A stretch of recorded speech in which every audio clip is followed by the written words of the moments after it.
Diolch yn fawr iawn, Peredur. Diolch i chi gyd am droi mewn. Mae'n od bod ni'n gorfod cyfarfod fel hyn, ond mae'n da bod ni'n gallu cyfarfod fel hyn yn hytrach na fideo cyfarfod o gwbl. Oherwydd yn themau y bore yma ydy ofn ac arswyd. A dyna un peth mae'r hen glwy rhyfeddol yma wedi wneud dros y byd i gyd. Mae wedi peri ofn ac ar ei weithiau mae wedi peri arswyd. Ac fedrwchwn ni felly ar beth mae ofn ac arswyd yn ei olygu i credinwyr, y rhai sydd yn credu yn yw.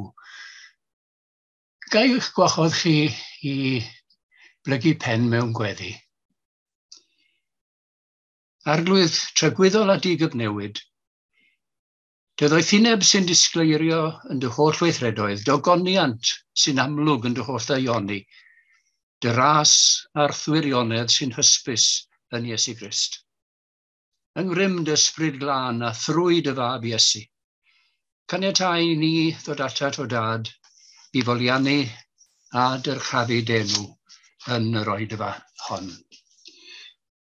Ac beth rwy'n i'r Bant y Celyn, fe yw awdurn yn emyn cyntaf ni y bore yma. Rhif yr emyn yw 185. Dwi wedi dewis yr emyn oherwydd y cwpled ola un. Yn dy law heb ddim braw, cerddau'n union yma thraw. Yr emyn 185.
Ie, yn dy law heb ddim braw.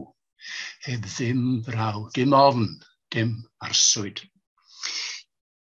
Os ych chi am ddilyn y darlleniad, dwi'n troi i epistol Ioan, nid Efengyl Ioan, epistol Ioan, ar epistol gyntaf, ar bedwaredd bennod, lle mae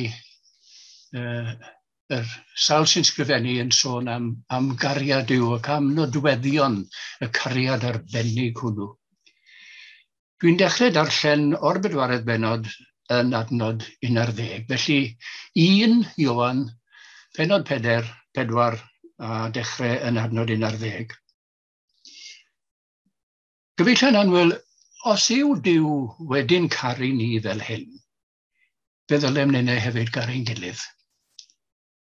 Nid oes neb wedi gweld Duw erioed, ond yr ydym yn caru'n gilydd.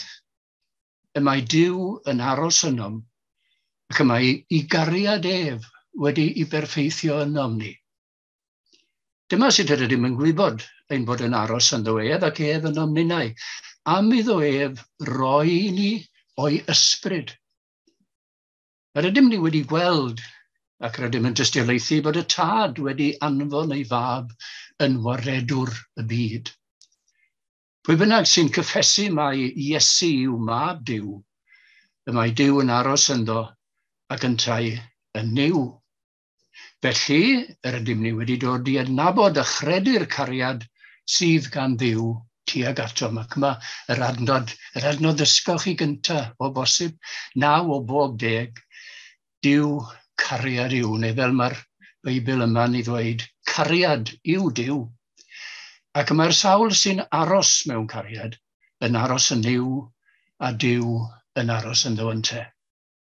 Yn hyn y mae cariad wedi cael ei berffeithio yno, bod gennym hyder yn ei ddyfarn, oherwydd fel mae ef, felly yr ydym ninnau hefyd yn y byd hwn.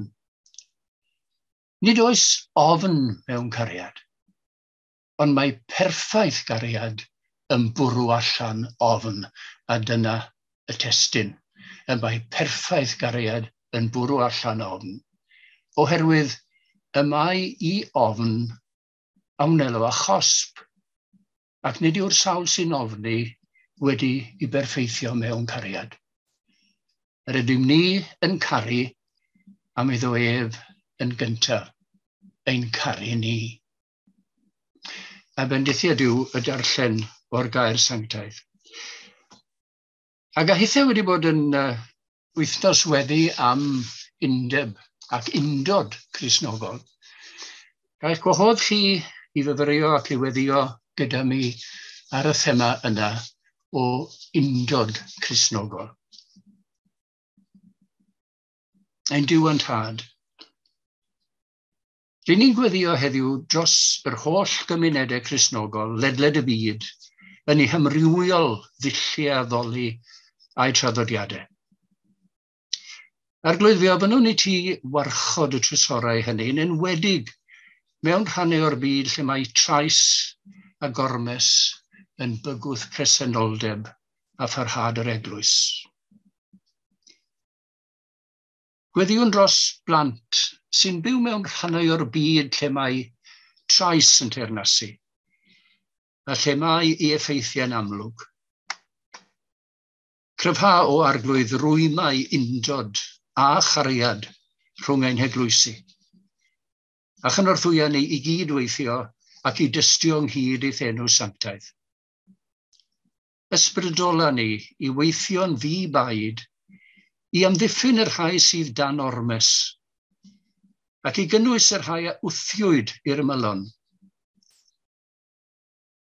Ysgoga ni I sefyll ynghyd yn wyneb gorthrwm a llywodraethau gormesol wrth I ni geisio dy deyrnas yn ein blith. Gweddiwn dros yr holl ffoaduried a'r rhai sydd wedi I dadwreiddio yn y byd hwn. Rhoen ni'r adnoddau arglwydd I gynnig lletygarwch i'r rhai yrwyd o'i cartrefi, a phlanna ynam ysbryd croesawu'r rhai sy'n ceisio hafan diogel. Gweddiwn ynghylch ein hymdrechion I geisio cytgord a deialog gyda chrefyddau eraill. Arglwydd rhoen ni'r gwyleiddra ar y mynedd I gyd gerdded, gyda pharch, a gyda pharch ad eraill ar ein taith. Arglwydd cynorthwya ni ganfod ffyrdd newydd a chreadigol I ddilyn di, ac I dystio I ti fel y bydd i'r byd gredu. Dad nefol, cadw ein llygaid arno fel na fyddwn yn colli'r ffordd. Una ni yn yr arglwydd Iesu, y ffordd, y gwirionedd a'r bywyd. Ar hwn a'n dysgodd ni I weddio gan ddweud ein tad, yr hwnnwyt yn y nefoedd, sancteiddiau'r denw. Deled y deyrnas, cwneler dewyllus, megis yn y neb felly ar y ddeiar hefyd. Dyro I ni heddiw ein barabeinyddiol, a madda I ni ein dyledion, fel y myddeiwn innau ein dyledwyr. ac nag arwain ni I brofedigaeth. Eithir gwared ni rhag drwg. Gan I syddo ti yw'r deyrnas, a'r nerth, a'r gogoniant, yn oes oesoedd. Amen. A dyna ddod at yn hael emyn. Emyn 726 yw hwn, emyn Herbert Evans. A hwn yn cael ei ddewis yn arbennig oherwydd yr ail bennill, disgyn edrych i'r gorffennol, hyn a ladd fy ofnau I gyd. Ac ni'n cofio mai ofn ac arswyd yw ein thema ni. Ond mae'r emyn yn dechrau fel y gwelwch chi, dal fi'n agos at yr Iesu I hyn fod dan y groes. Emyn 726.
Ie, cariad Duw fydd eto'n arwain. Ac fel o'n i'n awgrymu, hwyrach mai dyna oedd yr adnod gyntaf ddysgus I, dwi ddim yn cofio, ond hwyrach mai dyna'r adnod gyntaf y ddysgwch chi. Duw, cariad Duw, a'i deud hi sawl sul ar ôl y tro cyntaf. Ac mae gennych chi yn y fan yna y berthynas ddwbl yn does rhwng adnabod Duw ac mae drwy adnabod Duw y dysgwn ni garu. A dim ond trwy garu y dysgwn ni adnabod Duw. Oes ofn mewn cariad. Nid I sôn am y Covid ac am y gofid mawr. Yn naturiol yma hyn wedi ddwy ni a'i lwydydd yn uniongyrchol felly. Mae yna brofedigaethau ac mae yna bobl wedi dioddau'n lew ac wedi dioddau yn arswydus weithiau oherwydd nad ydyn nhw'n gallu bod gyda'i rhai annwyl yn y diwedd eithaf un. Ac mae hynny wedi ychwanegu at yr ofn, wedi ychwanegu at yr arswyd. Mae hynny wedi creu braw ychwanegol. Ond ai mewn cariad y mae ofn. Neu, fel mae'r ysgrythur yn ei awgrymu, yma perffaith gariad yn bwrw allan ofn, oherwydd fod I ofn y syniad o gosb. Yn Gymraeg, i ni dechrau yn aml iawn yn denu trwy ddweud, wel, mae gen I ofn, a rhyw ffurf o ymddiheiriad ydy o. Mae gen I ofn chydig iawn fydd na chi, chydig iawn, chi'n bod fel mai dyddiau yma, mae pethau wedi gweithygu, mae gen I ofn, mae chydig fydd yna fore Sul. Neu mae gen I ofn, gewch chi drafferth I gael lle barcio. Neu mae gen I ofn, bydd rhaid chi dalu am barcio fel mae pethau rwan. Mae yna rhyw ymddiheiriad felly yn does yn perthyn i'r rhagymadroddi mae gen I ofn. Ond tybed beth yw yr ofn sydd neu all fod yn llenwi yn calonnau ni? Ymateb I beri gyda ni o ryw fath pan ni'n sôn am ofn ag arswyd.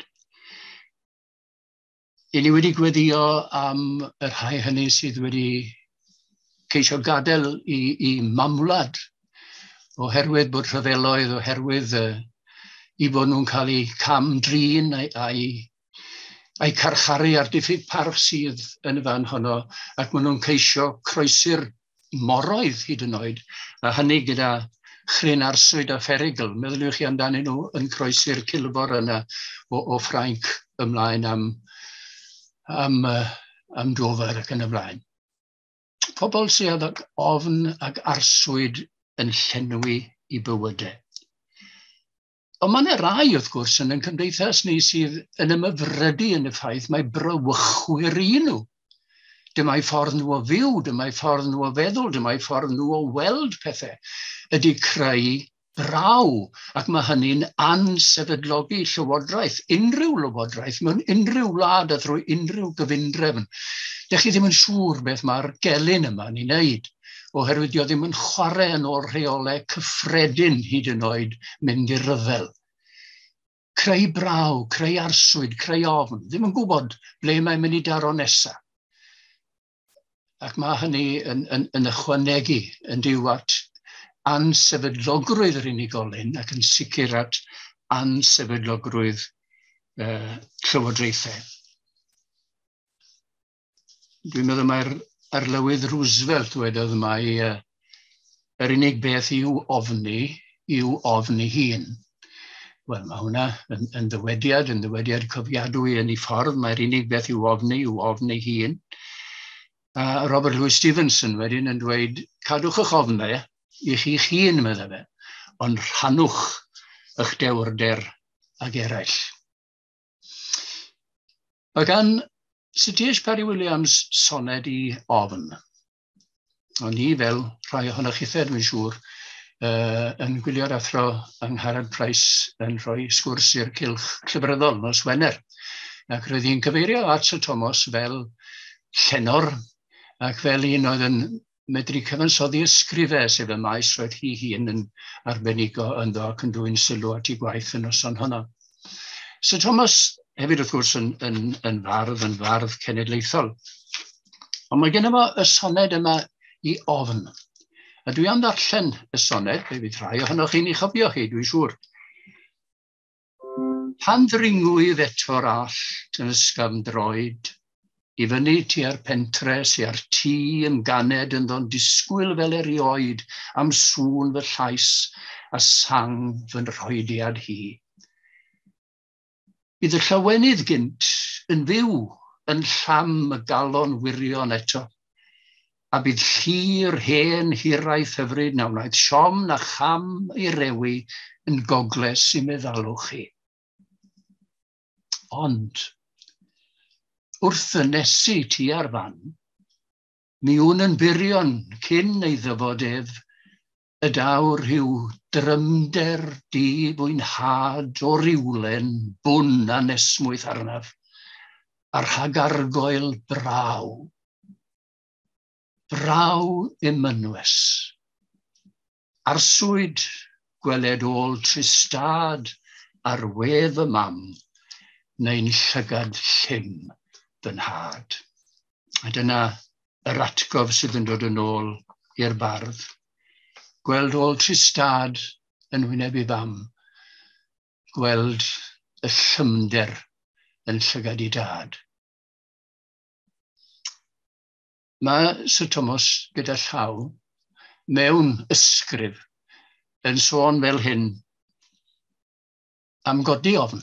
A dyna dyn ni'n dweud yn Gymraeg, dyna'n ymadrodd ni, codi ofn. Y gair dychrynfeydd, meddwl Sir Thomas. Fe ddaw ryw arswyd arnaf bob amser wrth gofio am y geiriau Cymraeg sy'n ffurfio lluosog yn y modd hwn. Rhegfeydd, pangfeydd, llywchfeydd. A dyn ni'n clywed llais Sir Thomas yn dweud, yma hyn sobor o beth, bod ffurf ramadegol yn codi ofn ar ddyn. Wel, codi ofn. Sut mae delio ar ofn wedyn te? Os mae'n paratoi ni y mae ofn am berygl, sut mae delio? Weithiau mae'r perygl yna yn rhywbeth sydd ar y gorwel, rhywbeth sydd ymhell I ffwrdd, rhywbeth nad ydi o ddim yn mynd I ddigwydd y munud nesaf. Rhywbeth, falle ryw apwyntiad mewn ysbyty, neu ryw gyfarfod o ryw fath nag I ni'n edrych ymlaen ato. Mae'r peth yn pwyso arno ni. Ac mae'n peri peth anesmwythyd, ac mae'r anesmwythyd yna yn troi yn ofn ac yn fraw. Rhywbeth sy'n achosi poen. Ond yn y corff dynol sydd gennym ni, y mae yna fecanwaith yn does. Mae yna fecanwaith I oroesi peryglon o'r fath. Yr hyn mae'r Saes yn ei alw'n survival mechanism. Y mae'n rhaid goroesi. Beth bynnag yw'r peryglon I ni'n i'r rhagweld ac gobeithio mae o bell yma nhw. Mae yna fecanwaith yno ni I ddelio â'r peryglon yna. Ond weithiau, mae'r perygl yn digwydd yn sydyn ar amrantiad, heb rybydd. Ac mae hwnna'n anoddach I ymdrin ag e. Ond mae yn ysgogiad I ni. Yn popeth I ni'n neud I fod yn effro cynwyliadwrus ar flaen yn trad. Oherwydd y mae rhaid delio â'r peryg annisgwyl sydyn yn union yn yr un modd. A thuedd naturiol dinos galle yw osgoi peryglon. Mae hynny'n neud synwyr yn dydi. Os y'n ni'n rhagweld fod rhywbeth yn beryglus, y'n ni'n osgoi e. Ar y llaw arall, mae gyda chi weithiau, y rhai sydd yn fentrus, yn enwedig yn ei ieuenctid, ond nid o reidrwydd, yn ymwneud ag oedran chwaith. Y rhai hynny mewn extreme sports, sydd yn fwriadol mynd I gwrdd â pheryg felly, bod hynny ar dir, ar ddŵr, ar rew yn yr awyr. Ac wrth wynebu y math yna o beryg, mae'r corff wedyn yn cynhyrchu adrenalin. Ac mae curiad y calon yn cyflymu, mae'r corff yn cael egni I ddelio hefo yr argyfwng fel mae e'n codi. Ac ni'n cael rhyw wefr drwy'r hyn sydd yn peri yr hyn a alle fod yn ofn a braw. Ond dyna sydd ni'n dileuog e.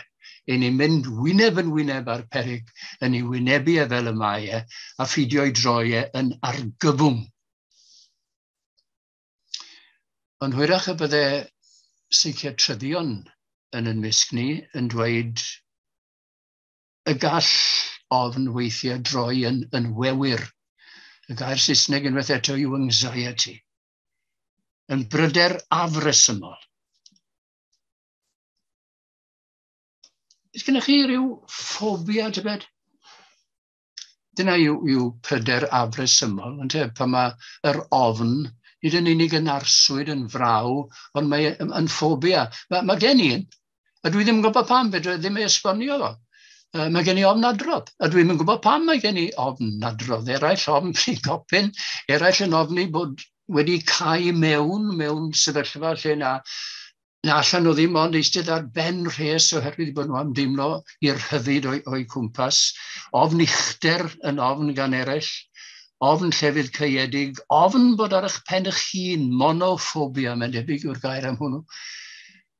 Yr ofn a'r pryder yn esgor ar ansicrwydd. A phan mae hynny yn ymwneud â'n perthynas ni ag eraill. Pan mae rhywbeth wedi digwydd y mywyd rhywun sydd yn creu ansicrwydd mewn perthynas ag eraill, mae'n ddiddorol sut mae unigolion mewn sefyllfaoedd o eithafiaeth o'r math yna yn ymateb yn wahanol. Allwch chi feddwl am berson yma rhywun wedi cymryd mantes ohono neu ohoni pan ydyn nhw'n yn blant. A hynny falle yn rhywiol. Ac mae'r peth dros y blynyddoedd yng nghefn meddwl yr unigolyn yna, mae wedi troi yn ffobia. A dull ambell un o ddelio â sefyllfa o'r fath ydy peidio gadael I beth felly ddigwydd eto, nid y weithred unigol, ond y teimlad bod yn rhaid I chi, beth bynnag arall sydd yn digwydd o gwmpas chi, mae'n rhaid I chi fod yn rheoli'r sefyllfa. Chi sydd yn penderfynu ar eich dyfodol. Manipulation yw ar ei weitha. Pan I chi'n ceisio rheoli pob sefyllfa. Am nad ydych chi am ei neb bod mewn sefyllfa o allu cymryd mantes ohonoch chi fel y gwnaed o'r blaen. Chi'n ymddiried y neb. A mae hwnna'n sefyllfa arswydus yn ei hun, ydy. Ne fedrwn ni ddim ymddiried y neb o'n cwmpas ni. Ac mae hynny'n dod â ni i'r man lle rydyn ni'n gofyn, wel, a all y person hwnnw ymddiried y niw, y Duw anweladwy, y Duw sydd yn ddiw cariad, y Duw sydd yn trechu ofn ag arswyd drwy gariad. Ymddiried wnaf y niw. I ni'n tynnu tua terfyn yn myfyrdod am bore yma, gan mai rhithio lewid, dwi'n siŵr y byddech chi'n gwerthfawrogi na oedfa o tua'r hanner awr yn nelu ati. Ymddiried wnaf y niw, mae hynny'n canu gloch, dydy? Oherwydd dyna'r, a ffidiwch ar rhoi'r geiriau yr emyn I fyny eto peredur, ond dyna yr emyn ola byddwn ni'n ei ganu ym mhen munud neu ddau. Emyn penrith ydy hwn, ymddiried wnaf y niw died y diwrnos. Penrith, oedd y perchedig Penrith Thomas, gŵr o Sir Benfro, yn dod o gapel llwyn yr hwrdd, capel yr annibynwyr fel mae'n digwydd, yr un capel lle roedd y perchedig Rhys Nicholas wedi fagu. Yr un capel lle magwyd yr athro Oliver Stevens, yr un capel lle magwyd y bardd Tommy Evans a'i frawd Gwyn. Yr un capel lle codwyd y canon Dewi Thomas, o atgofion hyfryd am Dewi yn fe pan oedd e'n byw gyda ni yng Nghaerdydd. Meddyliwch y capel bach yna, llwyn yr hwrdd, capel bach hebwyd ymhell o Grymych yn Sir Benfro a Rodre'r Preseli wedi magu cewri o'r fath. Arbennig iawn. Y mae Pantycelyn I ni wedi canu I waith ar ddechrau yn Hoedfa. Mae hefyd yn sôn am ymddiried y niw, ond ychydig yn wahanol. Ymddiriedaf, meddai Pantycelyn, yn dy allu. Ymddiriedaf yn dy allu. Mawr yw'r gwaith a wnest erioed, tigest angau, tigest uffern, tigest Satan, dan dy droed. Gallu Duw yn creu bydysawd o berffeithrwydd, yn rhoi ni ewyllus rydd. Gallu Duw yn rhyddhau ni o boenau ag arswyd yr ofn. Ond hanfod gallu Duw, ond I yw'r cariad yna, yr oedden ni fel plant bychen yn dysgu amdano. Falle heb I ddeall o hyd, ond yn ei hanfod yn dweud, cariad yw Duw. Cariad yw Duw, a dim ond trwy adnabod cariad Duw, yr ydyn ni yn adnabod yn hunan a gwerth y bywyd a roddwyd I ni. Fe ddatguddiwyd y cariad hwnnw wedyn ym mherson Iesu, ond I do. Y cariad nad yw'n dal dim yn ôl, y cariad sy'n aberthu'r cwbl ein mwyn ni, y cariad nad ydyn ni'n ei heiddi, ond yn haeddiant Iesu, yn haeddiant I gariad a'i aberthu ef ar y groes, y mae'n hofnau ni yn diflannu. Wel, Duw rodded y cariad hwnnw yn ein calon. Ac byddwn ni i ganu yr emyn ola, rhif 77 yw hwn, emyn Penrith Thomas. Ymddiried wna fy niw died ydiw'r nos.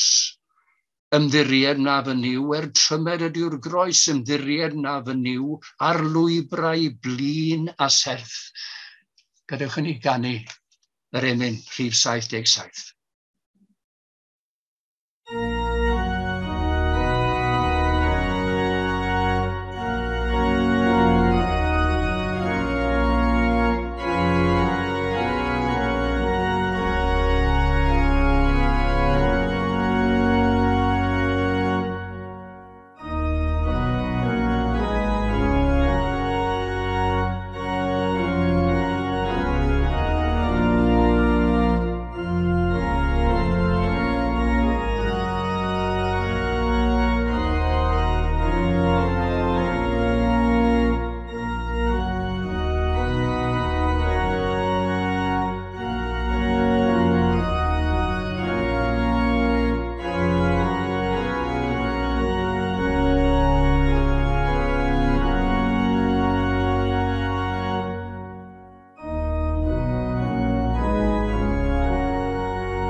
Diolch i chi am fod yn gwmni y bore yma.